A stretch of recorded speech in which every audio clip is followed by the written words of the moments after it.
tiempo no se detiene, tampoco la información en Regresando con Andrés Carrión. Y vamos a presentar a nuestro siguiente invitado. Hacemos contacto este instante con el doctor Gustavo Larrea. Él es el director nacional del movimiento Democracia Sí. Además fue ministro de gobierno. Y le hemos pedido al doctor Larrea que nos atienda unos minutos para comentar y conversar sobre la situación que vive el país. Tenemos enormes dificultades en distintos ámbitos. Ya ven lo que ha ocurrido con la caída del precio del petróleo, lo que sucede con la pandemia, las dificultades en exportaciones, en fin, toda la lista enorme de dificultades que tenemos. Pero como si fuera aquello poco, hay ahora un nuevo ingrediente que es el de la política y de la tensión política. Hay quienes están promoviendo, impulsando la posibilidad incluso de que el presidente de la República, Lenín Moreno, salga de su gestión y que esa tarea sea asumida, por ejemplo, por Jaime Nebot. Eso se lo ha planteado casi con la misma crudeza que le acabo yo de señalar.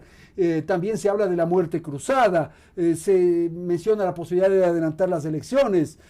Al interior del régimen del presidente, al parecer, hay tensiones y problemas en las relaciones entre los funcionarios. En fin, hay algunos temas que queremos plantear, así que Gustavo, bienvenido, buenas tardes, gracias por estar con nosotros. Una primera apreciación del momento político que vive el Ecuador, por favor, buenas tardes. Buenas tardes, Andrés, un gusto dialogar contigo y una buena tarde para todos los radioescuchas. Sí, creo que la situación del país es crítica. Tenemos una crisis sanitaria, una crisis social y una crisis económica, y en medio de eso a veces no se dimensiona la profundidad de la crisis y no se comprende que este momento es un momento de unidad y de solidaridad. No es el momento de agendas particulares, no es el momento de aprovecharse de las circunstancias, sino es el momento de arrimar el hombro. De lo contrario, está en peligro no solo la vida de los ecuatorianos, sino la existencia misma de la patria. Y en ese sentido creo que todos, sin excepción, debemos contribuir a salir de esta crisis. Los que más tienen, desde luego, con más recursos que los que menos tienen, pero todos tenemos la responsabilidad de arrimar el hombro. El juego politiquero debe ceder a la sensatez, a la madurez política. Este no es un momento de jugar al golpe de Estado, de jugar a poner el pie a nadie. Es el momento de la unidad. Sí hubo una declaración desatinada del expresidente Correa en el sentido de proponer que se le encargue el poder al abogado Jaime Nebot, que fue rechazada por el propio abogado Nebot. No tiene sentido alguno. Este es un momento distinto. A la Asamblea Nacional le corresponde discutir el proyecto que mandó el Ejecutivo, mejorarlo y aprobarlo en bien del país. No es un momento para la tacañería, no es un momento para decir yo no contribuyo, no es el momento para que si un empresario ganó $10 millones el año pasado de absoluta utilidad, fuera de todos los gastos, diga no contribuyo. Al contrario, muchos de ellos han manifestado su opinión a favor de contribuir. Y el que más tiene debe contribuir más. Y desde luego quienes laboran en el sector público con semejante crisis que no hay ni para pagar salarios, es evidente que se requiere un aporte solidario también de los trabajadores del sector público y del sector privado. De lo contrario, lo que tendremos serán despidos masivos. Por lo tanto, este es un momento de reflexión y sensatez donde todos debemos arrimar el hombro. Gustavo, hay quienes reclaman y plantean la necesidad de que el presidente de la República tenga un mayor liderazgo y quizás provoque un acuerdo, un momento de unidad nacional que convoque a los más diversos sectores a arrimar el hombro, quizás tener incluso una especie de comité de crisis para que pueda ser desde ahí donde surjan y se planteen las decisiones más significativas del Ecuador. Ustedes, desde la perspectiva de lo que ocurre en el sector oficial, ¿cuáles son las observaciones y comentarios que nos quiere transmitir? Yo creo que al sector oficial, al gobierno nacional, hay que plantearle también la unidad. Es importante que el gobierno dé gestos de unidad. Y esos gestos de unidad implican, por ejemplo, en las próximas semanas construir un gabinete de unidad nacional. donde todos los sectores tengan representación, pero va a base de un acuerdo de recuperar el país, a base de un acuerdo y una política que enfrente la crisis económica, la crisis de la pandemia, la crisis social, no simplemente de membretes, de nombres, quiero decir, sino de compromisos claros de empujar el país adelante, de salvar a la patria. Ese es el momento donde todos tenemos que contribuir. Y en ese sentido, un llamado a los asambleístas, un llamado a las fuerzas políticas, a las fuerzas sociales, a los empresarios, a que todos arrimemos el hombro, que no juguemos a la desestabilidad, sino a la unidad. Llamar a los alcaldes, a los prefectos, a todas las funciones del Estado, a trabajar juntos frente a la peor crisis que el país ha tenido en su historia. Sin duda es un momento dramático el que estamos viviendo y por eso se debería exigir la suficiente madurez, el desprendimiento de la dirigencia política nacional para aunar esfuerzos de modo tal de salvar la patria, un poco en esos términos habría que poner. ¿A usted le llama la atención, le provoca algún nivel de inquietud que puedan haber desavenencias al interior del gobierno? Habrá que entender el nivel de tensión que hay internamente, las dificultades que hay y todo eso. ¿Le preocupa eso, lo que ha sucedido, estas referencias que hay en torno a tensiones, incluso en los más altos niveles del poder? A ver, primero yo creo que hay que tener claro que la campaña sucia que lleva adelante el expresidente buscando un golpe de Estado es eso, una campaña sucia, que lo que pretende es generar crisis en el país, que lo que pretende es generar la caída del sistema financiero, que lo que pretende es crear desavenencias donde no las hay. Yo creo que ese audio que circula, que es un audio falso, lo que expresa es eso, un intento de generar un conflicto que no existe. El gobierno es un gobierno que tiene su responsabilidad y debe responder ante sus responsabilidades. Pero lo que no podemos hacer los ciudadanos es inventarnos cosas y el hacer el juego a los inventos, a la calumnia, al chisme y menos aún a estos intentos de desestabilización que son meditados, pensados y trabajados a través de una red de trolls que funcionan básicamente desde México, Venezuela y en el Ecuador también. Entonces no diferenciemos lo que es el intento golpista de la necesidad de la unidad.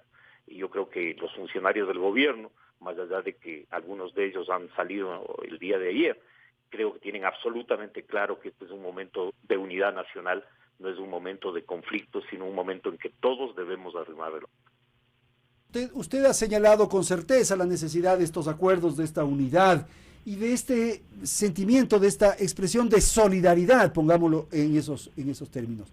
Le digo esto porque ahora mismo la Asamblea Nacional está discutiendo dos proyectos de ley que han sido ingresados con el carácter de económico urgente. Y hay uno fundamental que es este de la ley de apoyo humanitario, que se denomina así.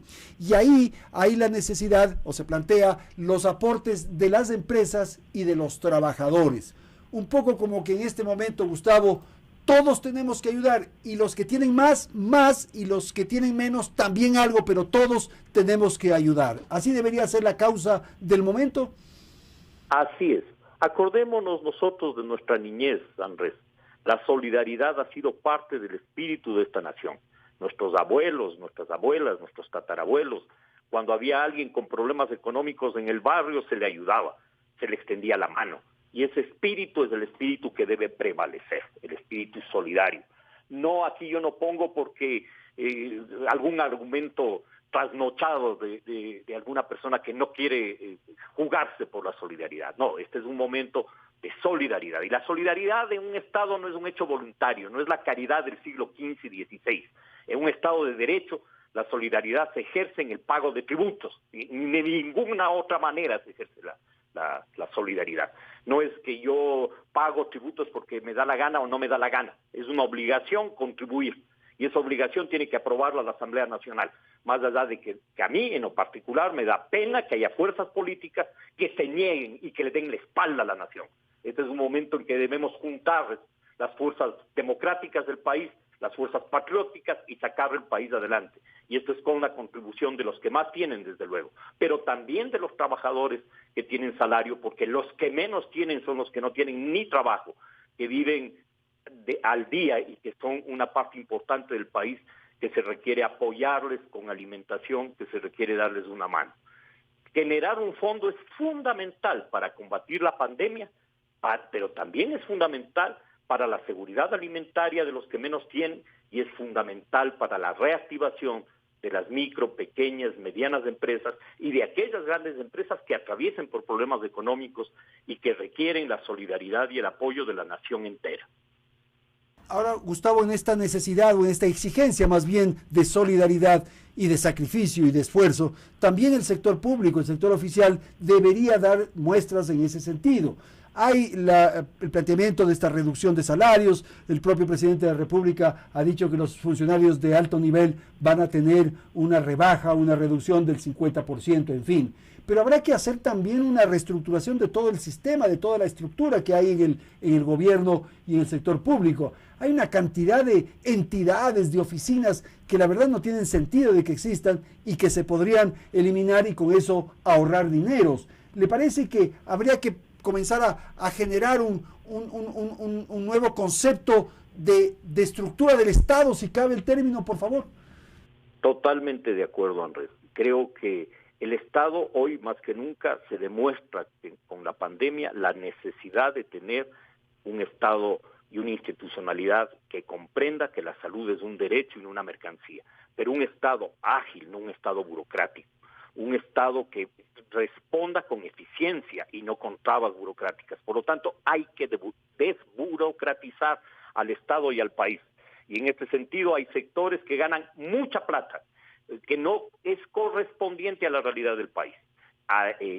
Por eso los que más ganan tienen que contribuir, pero también hay, por ejemplo, en el área de la educación superior, salarios inflados que deben bajar esos salarios.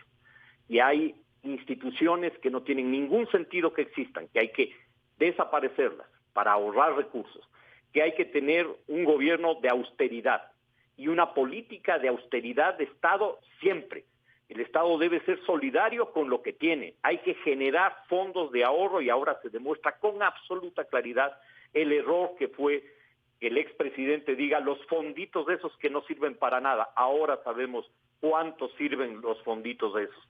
Con los fonditos de esos hubiésemos tenido 12, 14 mil millones para enfrentar la crisis y no los tenemos. Lo que tuvimos en el pasado reciente fue despilfarro, un Estado obeso, ineficiente, corrupción, una política de salud pública que destruyó los centros y subcentros de salud y que se dedicó a construir hospitales. Cuando la política de salud pública de nuestro país desde hace decenas de años, por lo menos desde la Revolución de Alfaro, se fue construyendo un sistema de sanidad y salud pública, con subcentros de salud que atendían las epidemias, con subcentros que atendían la salud preventiva y curativa básica. Cada 800 familias a 1000 familias tenían un subcentro de salud. Tenemos que recuperar ese tejido en la salud pública, igual que en el sistema educativo, del cual hablaremos en otro momento. Pero ahí hay un retroceso histórico, el país caminó hacia atrás, ahora hay que caminar hacia adelante con esperanza, con fe, desde nuestras raíces construir el futuro de la nación. En esta línea de pensamiento que usted está refiriendo, de la necesidad de la unidad, de la solidaridad, del reencuentro, del aporte, en fin, de todos estos elementos, ¿cuál cree usted que debería ser un poco el sendero por el que debe transitar el Ecuador en el proceso electoral que estamos ya viviendo de alguna manera, pero que se va a expresar cuando estemos ya muy cercano al próximo año? Por favor, Gustavo. Yo creo que hay que evitar politizar y menos meter el tema electoral en la agenda política, porque ahí surgen estos intereses de que aquí no se cobren impuestos a nadie, o estos intereses de que yo no contribuyo, y empieza a ver la politiquería, o la vanidad, o la foto, o esto. No. Este es un momento de unidad del país, no es un momento de campaña electoral. Y el pueblo castigará a todos aquellos que opten, en definitiva, por la politiquería barata, que no asuman responsabilidades frente a la crisis. Las elecciones incluso pueden ser postergadas unos meses si fuese necesario y si la pandemia no se soluciona en los próximos meses. Pero si vamos a un proceso electoral debe ser claro, transparente, con reglas del juego claras, y con las medidas necesarias para que no sea un peligro. Por ahora creo que el tema electoral debe pasar en agenda a un tercer plano. El primer plano es cómo enfrentamos los problemas sociales, económicos del país, cómo la Asamblea Nacional nos da una ley que permita enfrentar la crisis, cómo la cooperación internacional nos permite salir de esto. Por suerte, nuestro país recuperó en la política internacional amigos en el mundo, es decir, abrió la puerta a todos los países del mundo y hemos contado en estos días con el apoyo solidario de Naciones Unidas, de la UNICEF, de la Unión Europea, incluso hoy hasta del propio gobierno norteamericano, incluso del gobierno chino. Todos los apoyos son importantes, no al sectarismo, no al dogmatismo radical, pero tampoco a ese neoliberalismo que no ha producido ninguna solución en el planeta. Necesitamos actuar con la mayor sensatez, superando cualquier dogmatismo. Este es un momento en que debemos ser capaces de superarnos a nosotros mismos, como dirigentes y como pueblo. ¿Cuál podría ser la apreciación que usted tiene en torno a lo que ha ocurrido con los gobiernos seccionales y de modo particular con la alcaldía de Guayaquil y la alcaldía de Quito? Por favor, Gustavo.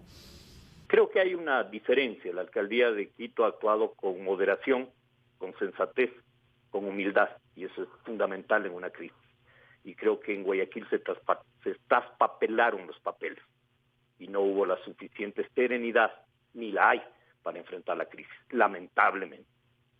Se han registrado en las últimas horas ciertos cambios en el gabinete del presidente Moreno y quizás el que más atención provoca es el cambio en el Centro de Inteligencia Estratégica. Ha salido Ricardo Luque y ha sido designado Juan de Howitt.